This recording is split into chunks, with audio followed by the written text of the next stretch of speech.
नमस् नमस्कार. स्वराज्य संस्थापक छत्रपती शिवराय, छत्रपती शाहू महाराज, क्रांतीसूर्य महात्मा ज्योतिबा फुले, भारतरत्न डॉक्टर बाबासाहेब आंबेडकर यांच्या विचारांना विनम्र अभिवादन करत, राजमाता जिजाऊ माँसाहेब, क्रांतिज्योती सावित्रीबाई फुले, पुण्यश्लोक अहिल्यादेवी होळकर यांच्या विचारांना प्रणाम करते.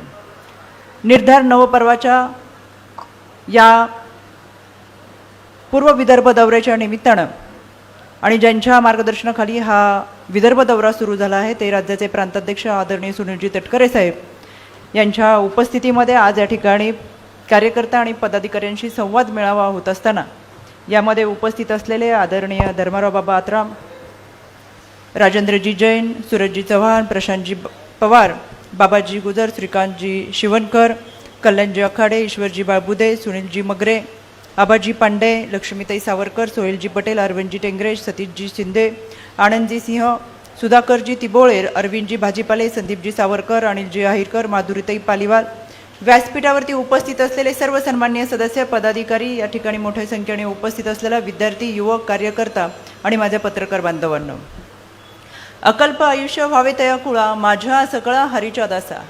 अकल्प आयुष्य व्हावे तया कुळा माझ्या सकळा हरीच्या दासा. कल्पनेची बाधा न हो कोणे काळी, ही संत मंडळी सुखी व्हावी. अहंकाराचा वारा न लागो राजसा, माझ्या विष्णुदासा भाविकाची. हा भाव मनामध्ये ठेवून आदरणीय प्रांताध्यक्ष सुनीलजी तटकरे साहेब यांनी सुरू केलेला हा पदाधिकाऱ्यांशी मेळावा आणि चर्चा या माध्यमातून कुटुंब प्रमुख म्हणून आपल्याशी संवाद साधण्यासाठी आज या ठिकाणी ते आलेले आहेत. खरं म्हणजे निर्धार नवपर्वाचा पर्व म्हणजे काय? चंद्र, सूर्य, नक्षत्रे, ग्रह, तारे हे जे परिक्रमणा करतच असतात, पण परिक्रमणा करत असताना एक विशिष्ट कालावधी असा असतो की या कालावधीमध्ये अतिशय चांगल्या पद्धतीचा योग साधून येतो आणि हा योग आनंद उत्सवाचा असतो, महोत्सवाचा असतो, त्याला पर्व म्हणतात. म्हणून आदरणीय दादांनी जो काही निर्णय घेतला तो आपल्यासाठी आनंद पर्व आहे, आनंदाचा उत्सव आहे आणि यामध्ये आपण सगळेजण सहभागी झालात, आपण सगळ्यांनी पाठिंबा दिलात, त्याप्रती खऱ्या अर्थाने आपल्या सगळ्यांची कृतज्ञता व्यक्त करण्यासाठी दादांच्या निर्णयासमवेत आपण सगळेजण आलात, त्याबद्दल आपले आभार व्यक्त करत आपल्याला पाठबळ देण्यासाठी आज प्रांताध्यक्ष आपल्या भागामध्ये आलेले आहेत. या निर्धार नवपर्वाच्या निमित्तानं आपल्याशी संवाद साधत असताना अनेक पदाधिकाऱ्यांनी प्रांताध्यक्षांना त्यांचे प्रश्न मांडले. खरं तर कुटुंब प्रमुख म्हणून आपण ज्या भागामध्ये जाता तेव्हा लेकरं म्हणून कार्यकर्ते त्यांच्या व्यथा आणि वेदना मांडतात आणि ते सोडवत असताना कुटुंब प्रमुख अतिशय ताकदीने ते सोडवणार याची खात्री वाटते. कारण हे नेतृत्व ज्यांच्या मार्गदर्शनाखाली काम करतात ते आदरणीय अजित दादा, हे महाराष्ट्राला माहीत असलेले दादा, म्हणजे पहाटे 5-6 वाजल्यापासून काम करत रात्री 10 पर्यंत जनतेची कामं करत ज्या पद्धतीने कामाचा तडाखा सुरू केला ते सगळ्यांना माहिती आहे. सांगतो, करतो, बघतो ही भूमिका दादांची कधीच नाही. हो होईल ना, नाही होणार असं सांगत खऱ्या अर्थानं मनोबळ देणारे दादा. आणि म्हणून आत्ता सूर्यदादांनी त्यांच्या भाषणामध्ये सांगितलं, 18 जाती पगड सगळ्यांना बरोबर घेत ज्या पद्धतीचं मंत्रिमंडळ तयार केलं, आम्हाला कौतुक आणि अभिमानानं सांगावंसं वाटतं. महायुतीच्या या मंत्रिमंडळामध्ये पहिला महिला मंत्री म्हणून आदितीताईंनी जी भूमिका बजावली अतिशय अभिमानाची आणि कौतुकास्पद आहे.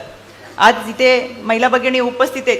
लेक लाडकी योजनेच्या माध्यमातून मुलगी जन्माला आली तर तिच्या नावावरती 5,000 रुपये आणि ती 18 वर्षाची पूर्ण होईपर्यंत जवळजवळ 1 लाखाची रक्कम तिला आर्थिक सहाय्य म्हणून देण्यात येणार. यामध्ये तिचा शिक्षणाचा खर्च असेल, त्याचबरोबर हे आर्थिक सहाय्य देत असताना तिला चांगल्या पद्धतीचं शिक्षण घेऊन तिला स्वतःच्या पायावरती उभं राहता यावं आणि खऱ्या अर्थानं सबलीकरण, सक्षमीकरण हे आपल्याला समाजाला सांगता यावं. म्हणून मी आदितीताईंचे मनापासून आभार व्यक्त करते. आदरणीय दादा असतील, मुख्यमंत्री, उपमुख्यमंत्री यांच्या नेतृत्वामध्ये निर्णय घेत असताना अतिशय चांगल्या पद्धतीचा निर्णय या सरकारने घेतला. विद्यार्थ्यांसाठीच्या योजना असतील, युवकांचे प्रश्न असतील, या सगळ्यांमध्ये चांगल्या पद्धतीचे निर्णय आणि या निर्णयाच्या माध्यमातून जनसामान्यांचे प्रश्न सोडवण्याची भूमिका ही राष्ट्रवादी काँग्रेस पक्षाच्या माध्यमातून घेतली जात आहे. आज धर्माराव बाबा या ठिकाणी उपस्थित आहेत. जनता दरबार हा सर्वसामान्य नागरिकांसाठी खुला असावा.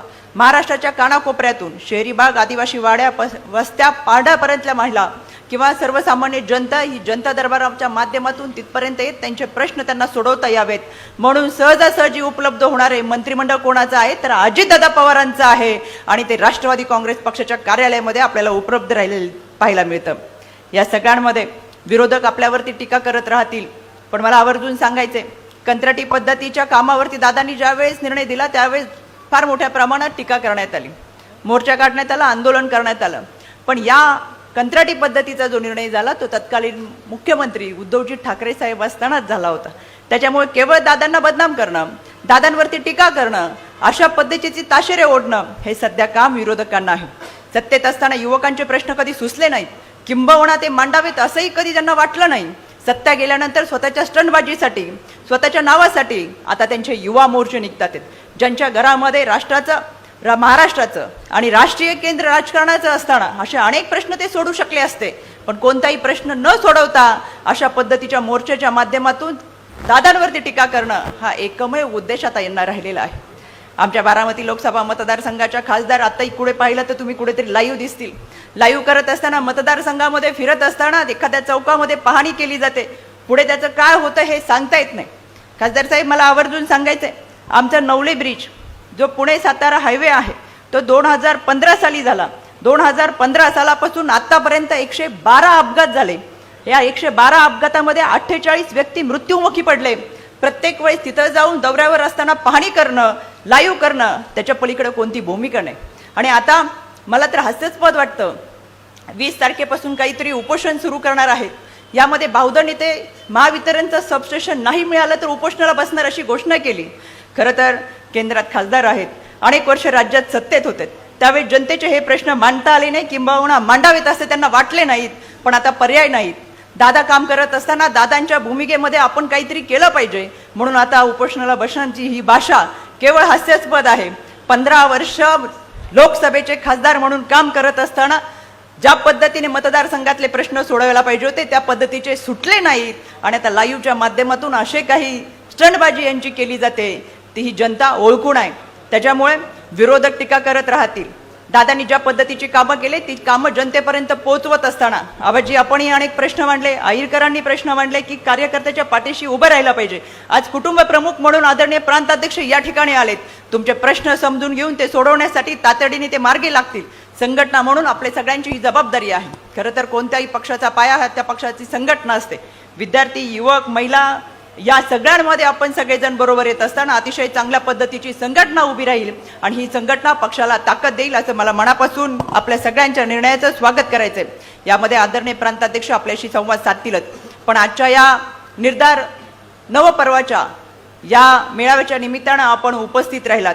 दादांच्या निर्णयाबरोबर आम्ही सर्वजण आहोत हे सांगितलं, पण आदरणीय प्रांताध्यक्ष मला विनंती करायची, अजून बरेच लोक असे आहेत दादांच्या भेटीला येतात, दादांकडून कामं करून घेतात आणि हो आम्ही तुमच्याबरोबरच आहोत सांगत पलीकडे विरोधकाच्या भूमिकेमध्ये वागतात.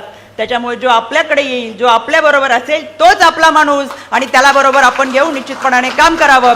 त्याच्यामुळे दादांकडे येणाऱ्या माणसाची दादा जात, धर्म, पात, पक्ष पाहत नाही. येणारा आपला आहे, त्याचं काम झालं पाहिजे किंवा कोणत्याही पक्षाचं असू दे त्याचं काम केलं पाहिजे, ही दादांची परिभाषा आहे. पण या परिभाषेचा गैरफायदा कोणी घेता कामा नये.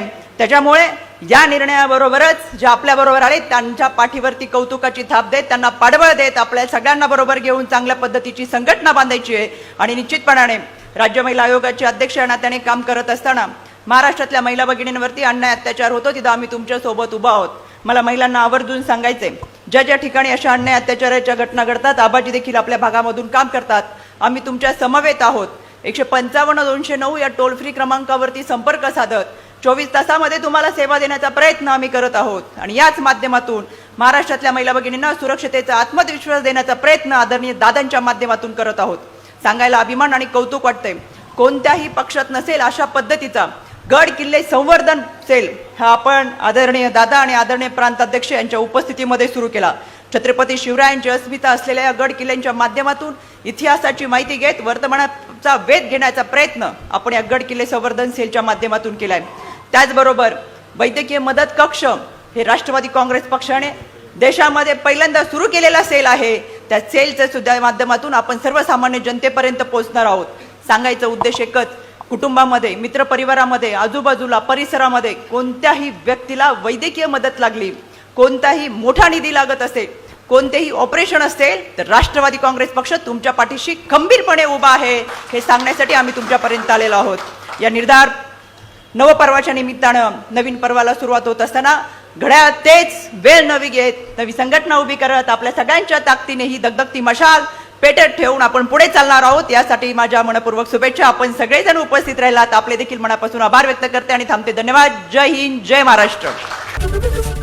एबीपी माझा, उघडा डोळे बघा नीट.